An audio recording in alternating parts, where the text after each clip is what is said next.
All right, so let's dive into a moment in history, one that I think really set the stage for the 20th century. Picture Europe in 1914, Yeah. a continent that's kind of simmering with tension. You've got all these empires jostling for power. There's this sense of unease, just hanging in the air. Yeah. It feels like the world's on the brink, and all it takes is a single spark to ignite the flames of war. Hmm. And that spark, as we all know, comes in the form of an assassination. Right. The assassination of Archduke Franz Ferdinand. Huh. But before we get to that fateful day, in Sarajevo, Oh. we need to meet the man who pulled the trigger. The man whose name has become synonymous with the outbreak of World War I, Gavrilo Princip. It's really fascinating how history hinges on these seemingly small events, the actions of individuals that ripple outwards and reshape the world. And with Princip, it's not enough to just know what he did. To truly understand the significance of his act, we need to delve into the why. We need to understand the world that he came from, the forces that shaped him, and the ideas that drove him to change the course of history. So let's rewind the clock a little bit. Take us back to Princip's beginnings. Where does this story truly begin? Well, the story starts in a place that feels worlds away from the grand palaces and bustling cities of Europe. Gavrilo Princip was born in 1894 in a small, impoverished village called Oblajaj. Oblajaj, yeah. It's nestled in the rugged mountains of Bosnia-Herzegovina. And this wasn't a place of power or privilege. It was a world of subsistence farming, traditional values, and a deep-seated resentment towards the Austro-Hungarian Empire that ruled over them. It sounds like the kind of place where life was hard, and the shadow of empire loomed large. What was it like for a Bosnian Serb family living under Austro-Hungarian rule in the late 19th century? Imagine a land of stark beauty, where life was a constant struggle against poverty and the elements. Bosnia-Herzegovina was a melting pot of cultures and religions, Orthodox Serbs, Catholic Croats, and Muslims all coexisting, under the often heavy-handed rule of the Austro-Hungarian Empire. While the Austrians brought some modernizing reforms, they were also seen as a foreign occupying force. For many Bosnian Serbs, life under their rule felt like a continuation of the oppression that they had faced under the Ottomans. So this is the world Gavrilo Princip is born into, a world marked by poverty, resentment, and a clash of cultures. It sounds like the kind of environment where seeds of discontent could easily take root. And take root they did. Despite his humble beginnings, Princip was a bright and ambitious boy. He excelled in his early schooling, demonstrating a thirst for knowledge that would later lead him to Sarajevo, the age of 13. Yeah. But this thirst for knowledge would eventually become intertwined with a growing sense of anger and frustration towards the Austro-Hungarian Empire. So he leaves his small village and heads to the big city, Sarajevo, in 1907. What kind of place was it that it lived up to his expectations? Sarajevo at that time was a city in transition, caught between the remnants of Ottoman rule and the symbols of Austro-Hungarian power. It was a place of grand Habsburg architecture, newly paved streets, and even a modern tram system. Wow. But for young Princip, who had come from a world of traditional villages and Orthodox faith, it must have been a jarring experience. This clash of cultures, the visible signs of Austrian dominance, likely fueled his feelings of alienation and resentment. Yeah, it's almost like you can picture him walking those streets, taking it all in, the mosques, the veiled women, the cacophony of languages, and feeling increasingly out of place. Absolutely. And from what we know of Princip's personality, he was an introvert, a bit of a loner. So this move to Sarajevo, while it exposed him to new ideas, seems to have deepened his sense of isolation. He found solace in the company of other disaffected Bosnian Serb youths, students and intellectuals who gathered in Sarajevo's cafes to discuss politics, literature, and their shared frustrations with Austro-Hungarian rule. Ah, the classic image of young intellectuals gathering in smoky cafes, debating the issues of the day. It sounds like the perfect breeding ground for radical ideas. And it's here that Princip encounters a particularly potent ideology, South Slav nationalism. What did that mean to someone like Princip? To understand that, we need to remember that the Balkans, at the start of the 20th century, was this incredibly complex mix of ethnicities, religions, and competing national ambitions. South Slav nationalism was the idea that all South Slavic people, regardless of their specific background, should be united in one independent nation. And for Princip, this vision of a united South Slav state became intertwined with his hatred of Austria-Hungary, which stood in the way of this dream. You can see how this ideology would appeal to someone like Princip. He's a bright young man, full of ambition, but also deeply frustrated with his lot in life. He sees his people subjugated by a foreign empire, and along comes this ideology that offers a vision of a better future, a future free from oppression. It's a powerful mix, isn't it? Incredibly powerful. And it's worth noting that Princip's friend and mentor, Danilo Ilic, played a crucial role in introducing him to these ideas. Ilic was older, more experienced, and deeply involved in distributing revolutionary pamphlets and propaganda. Oh, wow. Think about it. It's like the early 20th century version of online radicalization. You find a community of like-minded individuals, share your grievances, and feed off each other's anger and frustration. It's remarkable how certain patterns repeat themselves throughout history, even as the technology changes. But for Princip, this wasn't just abstract political theory. This was about his life, his identity, his future. And then in 1910, something happens. That pushes him further down the path of radicalization. Tell us about Bogdan Hirajic.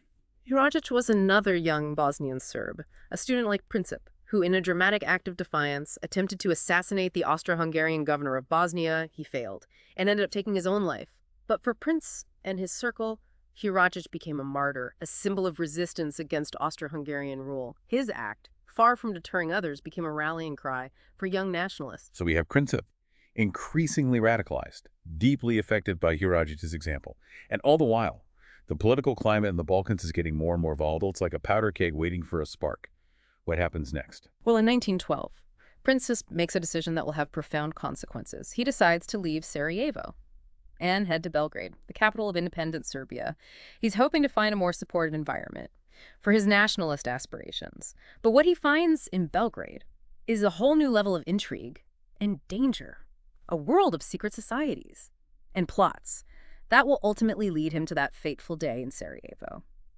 Princip arrives in Belgrade seeking kindred spirits, and boy, does he find them. Remember, Serbia had only recently thrown off the shackles of the Ottoman Empire in 1878. It's a young nation brimming with this intense national pride and this burning desire to unite all Serbs, no matter where they lived, under one flag. So it's like Serbia is this breeding ground for nationalism, fueled by their history of struggle against bigger powers. First they fought the Ottomans, and now they see Austria-Hungary as the main obstacle to their dream of a greater Serbia. Precisely. And this nationalistic fervor is only intensified by a couple of key events in the early 1900s. In 1903, you have the brutal assassination of the Serbian King Alexander and his wife, Queen Draga. It was a bloody coup, and it really shook the nation to its core. Wait, hold on. You mentioned the assassination of the Serbian king. How did that impact the political climate and contribute to this growing nationalism? Well, the assassination created a power vacuum and a sense of instability. It also deepened the mistrust between Serbia and Austria-Hungary, who many Serbs believed were somehow involved in the plot. Then just a few years later, in 1908, Austria-Hungary formally annexes Bosnia and Herzegovina, a move that was seen as a direct threat to Serbian interests. So Princip arrives in Belgrade just as this wave of anger and resentment is cresting. He's surrounded by people who share his hatred of Austria-Hungary and this dream of a greater Serbia. It's like he's finally found his tribe, right? Yeah, exactly. And it's not just talk. Serbia has a long tradition of these paramilitary organizations, groups like the Narodna Odbrana, the National Defense, who are actively preparing for conflict with Austria-Hungary. They see it as inevitable, this clash between Serbia and the Habsburg Empire. So it's like he's walked into this world that's primed for action, for violence, but even in this environment, in this city that seems tailor-made for his beliefs. Princip still struggles to find his place, doesn't he? Yes. It's a bit ironic he fails. His exams can't get into the Serbian army because he's deemed too weak and spends most of his time hanging out in cafes, stewing in his own frustration and sense of inadequacy. It's like we're seeing this pattern again. The brilliant but frustrated intellectual, alienated from mainstream society, drawn to the fringes. And it's in those fringes, in those smoky back rooms and cafes, that he encounters some even more radical figures. And the most significant of these figures, the one who casts a long shadow over this entire story, is Dragun Dmitrievich, better known as Apis. Apis, now, there's a name that sends chills down your spine. He was a Serbian military intelligence officer, the leader of a secret society called the Black Hand. Didn't he play a crucial role in the events leading up to the assassination? Absolutely. Apis was a master of intrigue, a shadowy figure who believed that violence was a legitimate tool to achieve his political goals. And his goal, above all else, was the creation of a greater Serbia. So the Black Hand, it sounds like something out of a spy thriller. Were they like a terrorist group? What were their methods? Well, they weren't afraid to get their hands dirty. They engaged in espionage, sabotage, and yes, even assassination. They saw themselves as patriots fighting for the liberation of their people, but their methods were often brutal and ruthless. So we've got Princip in Belgrade, surrounded by all this talk of a greater Serbia. He's connected to the Black Hand, this organization that's not afraid to use violence. Where does Franz Ferdinand fit into all of this? Well, in early 1914, the Archduke announces that he's going to visit Sarajevo in June, and this was seen as a huge provocation by many Serbs. Yeah. Remember, Bosnia had been annexed by Austria-Hungary just a few years earlier, and the Archduke's visit was seen as a way for the Habsburgs to kind of assert their dominance over the region. So it's like a perfect storm is brewing. Yeah. You have Princip, this young man consumed by nationalist fervor seeking to prove himself. Yeah. You have the Black Hand looking for an opportunity to strike a blow against Austria-Hungary, and then you have Franz Ferdinand walking right into the lion's den. Exactly. And for Akis and the Black Hand, the Archduke's visit is too good an opportunity to pass up.